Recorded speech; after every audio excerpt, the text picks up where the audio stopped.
नमस्कार, मैं हूं अंकुर और आप देख रहे हैं सत्यहिंदी.com। एक नजर डालते हैं अब तक की सुर्खियों पर। कांग्रेस ने कहा है कि वो पूर्व प्रधानमंत्री राजीव गांधी की हत्या के दोषियों की रिहाई के सुप्रीम कोर्ट के फैसले को चुनौती देने के लिए पुनर्विचार याचिका दायर करेगी। बताना होगा कि केंद्र सरकार ने भी शुक्रवार को सुप्रीम कोर्ट में इस मामले में पुनर्विचार याचिका दायर की है।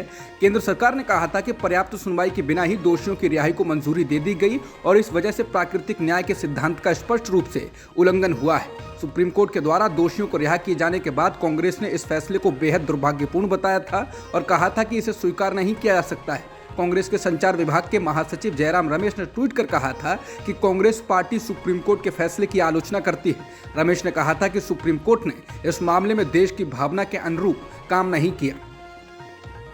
महाराष्ट्र के राज्यपाल भगत सिंह कोश्यारी की शिवाजी महाराज पर टिप्पणियों के बाद बीजेपी घिर गई है। इसके बाद केंद्रीय मंत्री नितिन गडकरी ने अपनी चुप्पी तोड़ी। केंद्रीय मंत्री नितिन गडकरी ने कहा कि शिवाजी महाराज हमारे भगवान हैं। हमारे अंदर माँ और पिता से भी अधिक शिवाजी महाराज की प्रतिनिष्ठा है। उनका जीवन हमारे लिए आदर्श है। वो यशस्वी, कीर्तिमान, सामर्थ्यवान जनता राजा थे। वो दृढ़ संकल्प के महामेरु, अभंग श्रीमंत योगी थे। वो बीएड करने वाले राजा नहीं थे। उन्होंने उपस्थित लोगों से कहा, यह आपके बेटे का समय है। कठोर शिक्षा देने से राजा बनता है। बता दें, कोश्यारी ने 2 दिन पहले शिवाजी की तुलना नितिन गडकरी से की थी। उन्होंने कहा था, शिवाजी महाराज एक पुराने आदर्श बन गए हैं। अब नए युग में आप बाबा साहब अम्बेडकर से लेकर नितिन गडकरी को आदर्श बना सकते हैं। महाराष्ट्र के राज्यपाल भगत सिंह कोश्यारी की शिवाजी पर की गई टिप्पणी को लेकर अब शिंदे गुट ने चुप्पी तोड़ी। मुख्यमंत्री एकनाथ शिंदे, नीत बालासाहेबांची शिवसेना के विधायक संजय गायकवाड़ ने राज्यपाल भगत सिंह कोश्यारी द्वारा छत्रपति शिवाजी महाराज पर की गई टिप्पणी को लेकर सोमवार को उन्हें राज्य से बाहर स्थानांतरित करने की मांग की। बुल्ढाना विधानसभा सीट से विधायक गायकवाड़ ने दावा किया कि कोश्यारी ने मराठा साम्राज्य के संस्थापक के खिलाफ टिप्पणी की और अतीत में भी विवादों को जन्म दिया। विधायक ने कहा, राज्यपाल को समझना चाहिए कि छत्रपति शिवाजी महाराज के आदर्श कभी पुराने नहीं पड़ते और उनकी तुलना दुनिया के किसी भी अन्य महान व्यक्ति से नहीं की जा सकती। मेरा केंद्र के भाजपा नेताओं से अनुरोध है कि जिस व्यक्ति को राज्य के इतिहास का नहीं पता है कैसे ये काम कर सकता है, उसे दूसरी जगह भेजा जाना चाहिए।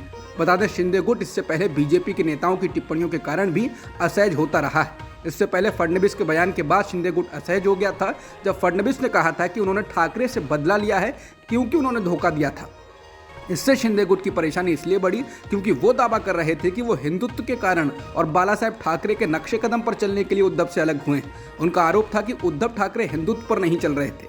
हालांकि फडणवीस के बयान के बाद शिंदे गुट में बेचैनी बढ़ गई। भारत जोड़ो यात्रा के बीच से जाकर आज राहुल गांधी ने गुजरात में कांग्रेस पार्टी के लिए चुनाव प्रचार किया। राहुल गांधी ने सूरत जिले के आदिवासी इलाके में जनसभा को संबोधित किया। इसके बाद उन्होंने राजकोट में भी रैली की। राहुल ने जहां सूरत के इस इलाके में पहली रैली की, वो आदिवासी इलाका है और यहां कांग्रेस की जड़ें मजबूत रही हैं। सभा को संबोधित करते हुए राहुल गांधी ने कहा कि बीजेपी के लोग आपको आदिवासी नहीं कहते, आपको वनवासी कहते हैं। वो आपको हिंदुस्तान का पहला मालिक नहीं कहते हैं। वो आपको कहते हैं कि आप जंगल में रहते हो। वो ये नहीं कहते कि आप शहरों में रहो, आपके बच्चे इंजीनियर, डॉक्टर बने, हवाई जहाज उड़ाएं। वो चाहते हैं कि आप जंगल में रहो और यहाँ पर भी नहीं रुकते। उसके बाद वो आपसे आपका जंगल छीनने का काम करना शुरू करते हैं। राहुल ने कहा कि अगर इनका काम चल गया तो 5 से 10 साल बाद सारा का सारा जंगल इनके 2-3 उद्योगपति दोस्तों के हवाले होगा। आपको रहने की जगह नहीं होगी। राहुल ने कहा कि आदिवासी का मतलब ये देश आपका था और इस देश में आपको हक मिलना चाहिए। आपके बच्चों को स्वास्थ्य और शिक्षा मिलनी चाहिए। वनवासी का मतलब 2-3 उद्योगपतियों के हवाले कर दिया जाना। ये 2 अलग अलग दृष्टिकोण हैं। इसके अलावा राजकोट में राहुल गांधी ने नोटबंदी से लेकर बाकी मुद्दों पर मोदी सरकार पर हमला बोला। आम आदमी पार्टी प्रमुख अरविंद केजरीवाल ने आज गुजरात के अमरेली में रोड शो किया। इस दौरान उन्होंने कांग्रेस और बीजेपी पर निशाना साधा। केजरीवाल ने कहा कि बीजेपी कांग्रेस वाले महंगाई के बारे में बात नहीं करते। मैं आपको महंगाई से मुक्ति दिलाऊंगा। 1 मार्च से आपको बिजली का बिल भरने की जरूरत नहीं। आपका भाई आपके बिजली के बिल माफ करेगा। केजरीवाल की गारंटी पक्की होती है। केजरीवाल ने रेवड़ी कल्चर को लेकर कहा, ये मुझे खूब गालियां देते हैं। केजरीवाल फ्री की रेवड़ी दे रहा है, घाटा हो जाएगा। केजरीवाल ने कहा कि चिंता मत करो, केजरीवाल पढ़ा लिखा है, घाटा नहीं होने देगा। केजरीवाल ने कहा, ये फ्री चीजें अमीर अरबपतियों को देते हैं, हम गरीब जनता को देते हैं। बता दें, इस बार आम आदमी पार्टी ने गुजरात में जमकर चुनाव प्रचार किया है और काफी चर्चा भी बटोरी है। राहुल गांधी ने गुजरात के सूरत जिले में आदिवासी इलाके में रैली को संबोधित करते हुए कहा कि आप वनवासी नहीं हो, आप आदिवासी हो और ये देश आपका है, था और रहेगा। इस देश में आपकी जमीन की रक्षा होगी। राहुल ने कहा कि हम आपके जल, जमीन, जंगल की रक्षा के लिए कानून लाए थे, लेकिन बीजेपी ने इनको लागू नहीं किया बल्कि कमजोर करते हैं। ये बस आपसे आपकी जमीन छीनते हैं। आपके सामने निर्णय है, कांग्रेस यानी आदिवासी, दूसरी तरफ बीजेपी है यानी वनवासी। राहुल ने कहा कि हम चाहते हैं जो आपका इतिहास है, जीने का तरीका है, उन सब की रक्षा हो। आजकल दुनिया में एनवायरनमेंट की बात करते हैं, एनवायरनमेंट के बारे में हमारे आदिवासी नेताओं को इन सबसे ज़्यादा मालूम है और हमारा काम, सरकारों का काम, नेताओं का काम आपकी आवाज़ को सुनने का है, जो हम भारत जोड़ो यात्रा में कर रहे हैं। गुजरात में आज राहुल गांधी ही नहीं, पीएम मोदी, अरविंद केजरीवाल और अमित शाह भी चुनावी जनसभाएं कर रहे हैं। पीएम मोदी लगातार एक के बाद एक कार्यक्रम कर रहे हैं। रविवार के बाद आज पीएम मोदी ने सोमवार को भी अपनी रैलियां जारी रखीं। इस दौरान उन्होंने पहले दिन में गुजरात के सुरेंद्रनगर, जम्बूसार में जनसभा को संबोधित किया। इसके अलावा उन्होंने अपनी तीसरी रैली को नवसारी में संबोधित किया। पीएम मोदी ने इस दौरान कांग्रेस और राहुल गांधी को निशाने पर लिया। मोदी ने भारत जोड़ो यात्रा पर कटाक्ष करते हुए कहा कि जिन लोगों को सत्ता से बाहर कर दिया गया है, वो सत्ता में वापस आने के लिए यात्रा निकाल रहे हैं। वो ऐसा कर सकते हैं, लेकिन वो उनके साथ चल रहे हैं जिन्होंने नर्मदा बांध परियोजना को 40 साल तक रोके रखा। उन्होंने आगे कहा कि कुछ लोग राज्य में बना नमक खाकर भी गुजरात को गाली देते हैं। गुजरात देश के 80% नमक का उत्पादन करता है। पीएम मोदी ने नर्मदा बचाओ आंदोलन की नेता मेधा पाटकर के महाराष्ट्र में राहुल गांधी की भारत जोड़ो यात्रा में शामिल होने को लेकर लगातार कांग्रेस पर निशाना साधा है। इससे पहले उन्होंने मतदाताओं से नर्मदा प्रदर्शनकारियों को दंडित करने के लिए कहा। गुजरात विधानसभा चुनाव में प्रधानमंत्री नरेंद्र मोदी ने कांग्रेस नेता मधुसूदन मिस्त्री के बयान पर एक रैली के दौरान पलटवार किया। पीएम मोदी ने उनके उस बयान पर जवाब दिया जिसमें उन्होंने कहा था कि पीएम मोदी को चुनाव में औकात दिखा देंगे। सुरेंद्रनगर में आयोजित रैली में पीएम मोदी ने हमेशा की तरह अपने ही अंदाज में कहा, ये कांग्रेस वाले कहते हैं कि मोदी को उसकी औकात दिखा देंगे, अहंकार है ये भाइयों। आपको तो पता है राज परिवार से हैं, मैं तो एक सामान्य परिवार की संतान हूँ, मेरी कोई औकात नहीं थी। आपको मेरी औकात दिखाने की जरूरत नहीं है। मैं तो सेवक हूँ, मैं तो सेवादार हूँ। सेवक की, सेवादार की कहीं औकात होती है क्या? इसके साथ ही उन्होंने अपने पुराने भाषण को फिर से दोहराते हुए कहा कि अरे आपने मुझे नीच कहा, नीची जाति का कहा, मौत का सौदागर कहा, गंदी नाली का कीड़ा कहा। आपको जो कहना था वो कहा। आपको हमारी औकात बताने की जरूरत है क्या? हमारी कोई औकात नहीं थी। मेहरबानी करके विकास के मुद्दों की चर्चा करो। गुजरात को विकसित गुजरात बनाने के लिए मैदान में आओ। गुजरात में हुए मोरबी हादसे को लेकर आज सुप्रीम कोर्ट ने याचिका पर सुनवाई की। इस दौरान सुप्रीम कोर्ट ने इस हादसे को भारी त्रासदी कहा। जस्टिस डीवाई चंद्रचूड़ की अध्यक्षता वाली बेंच ने कहा, ये एक बहुत बड़ी त्रासदी है और इसके लिए एक साप्ताहिक निगरानी की आवश्यकता है ताकि जिस पार्टी को कॉन्ट्रैक्ट मिला और जो दोषी हैं उनकी जिम्मेदारी तय करते हुए मामला आगे बढ़े। गुजरात हाईकोर्ट ने खुद ही स्वतः संज्ञान ले लिया है, वरना हम ये नोटिस जारी करते। सुप्रीम कोर्ट ने अपने आदेश में मोरबी पुल के ढहने में मामले में हाईकोर्ट से अनुरोध किया कि स्वतः संज्ञान लेते हुए नजर रखें। उनको नियमित निगरानी रखनी होगी ताकि उन्हें पता रहे कि जांच सही दिशा में जारी है और लापरवाही के दोषी व्यक्तियों पर जवाबदेही तय हो। सुप्रीम कोर्ट मोरबी हादसे में मारे गए लोगों के परिजनों की ओर से दायर एक याचिका पर सुनवाई कर रहा था, जिसमें मांग की गई थी कि मामले की जांच एक न्यायिक समिति करे जिसकी निगरानी का काम एक रिटायर्ड जज के हाथों में हो। वहीं सुनवाई के दौरान सुप्रीम कोर्ट ने मृतकों के परिजनों को मुआवजा मिलने पर भी ध्यान रखने को कहा। बता दें, मोरबी में 30 अक्टूबर को सस्पेंशन ब्रिज के गिरने से 132 लोगों की मौत हो गई थी। हादसे के बाद सामने आया कि पुल को बिना हेल्थ सर्टिफिकेट मिले ही आम लोगों के लिए खोल दिया गया था।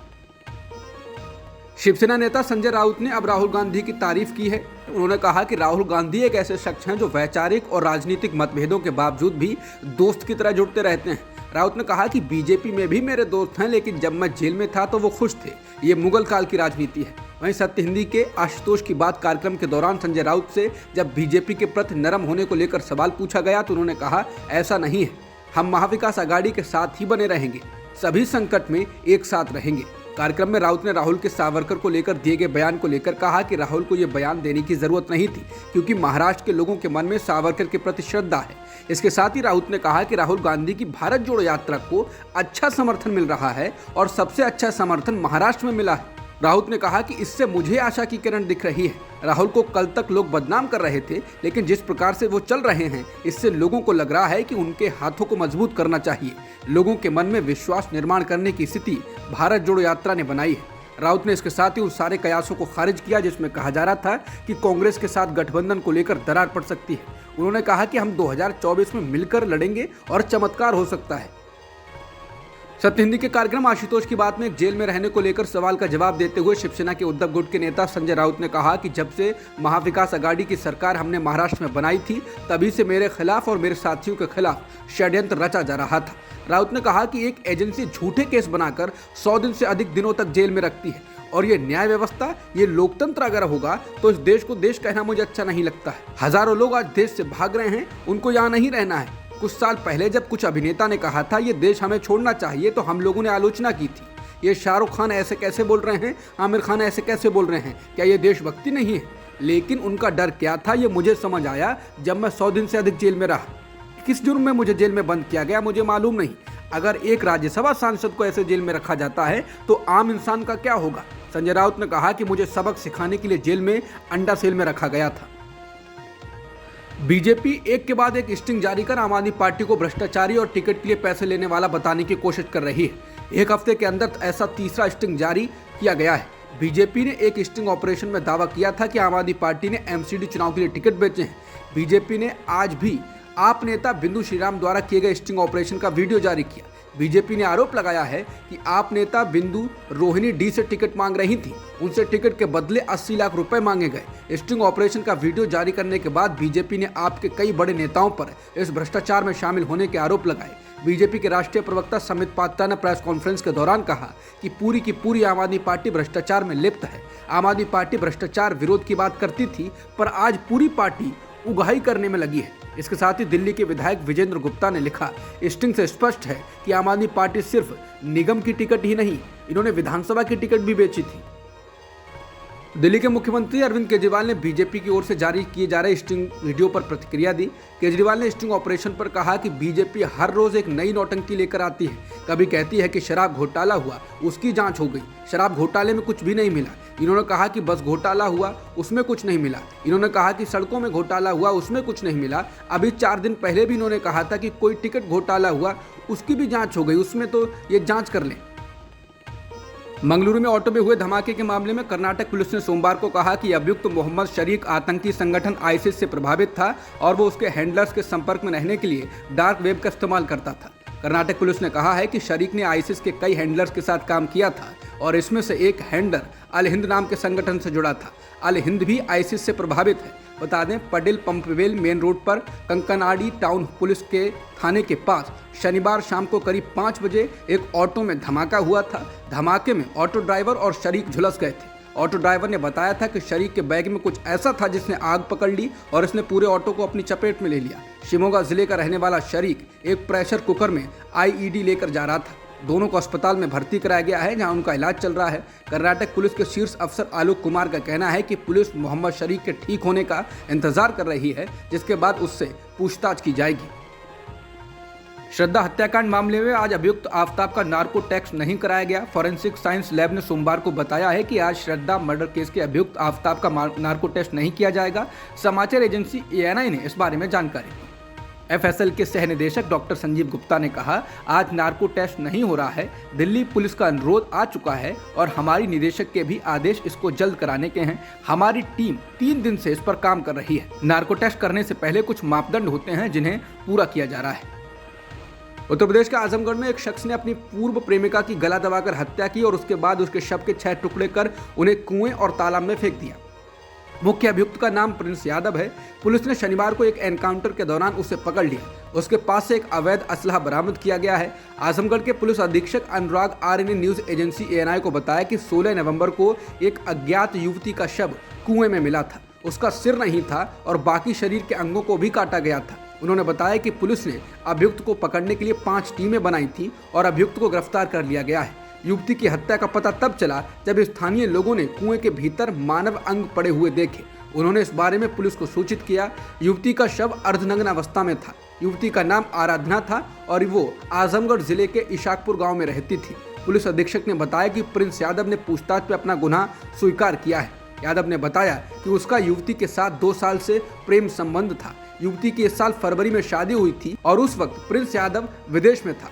युवती की शादी होने के बाद से ही वो बेहद नाराज था और उसने इस घटना को अंजाम दिया।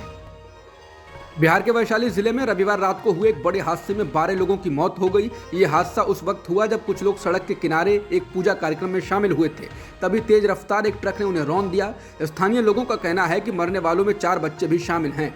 हादसा रात 9 बजे हुआ। महामहिम राष्ट्रपति द्रौपदी मुर्मू ने वैशाली जिले में हुए सड़क हादसे को लेकर दुख जताया और घायल हुए लोगों के जल्द स्वस्थ होने की कामना की है। घटना के बाद मौके पर पहुंचे आरजेडी के विधायक मुकेश रोशन ने बताया कि घायलों को इलाज के लिए अस्पतालों में भर्ती कराया गया। गंभीर रूप से घायल हुए लोगों को पटना रेफर कर दिया गया। बिहार के मुख्यमंत्री नीतीश कुमार ने वैशाली जिले में बीते रविवार हुए सड़क हादसे पर संवेदना जताते हुए मृतकों के परिवारों को 5 लाख रुपए देने का ऐलान किया है। इंडोनेशिया में सोमवार दोपहर को आए जबरदस्त भूकंप से अब तक 46 लोगों की मौत हो गई है और 700 से ज्यादा लोग घायल हो गए हैं। ये भूकंप इंडोनेशिया के पश्चिमी द्वीप जावा में आया है। स्थानीय अफसरों का कहना है कि भूकंप की वजह से कई इमारतों को नुकसान पहुंचा है और कई जगहों पर जमीन दरक गई है। संयुक्त राज्य भूवैज्ञानिक सर्वेक्षण के अनुसार भूकंप का केंद्र पश्चिमी जावा का सियाजुर क्षेत्र था और इसका असर राजधानी जकार्ता तक महसूस किया गया। रिक्टर स्केल पर इसकी तीव्रता 5.6 थी। सियाजुर और जकार्ता में भूकंप के झटकों से लोग घबराकर सड़कों पर निकल आए। अब तक की खबरों में इतना ही। बाकी खबरों के लिए बने रहिए सत्यहिंदी.com के साथ।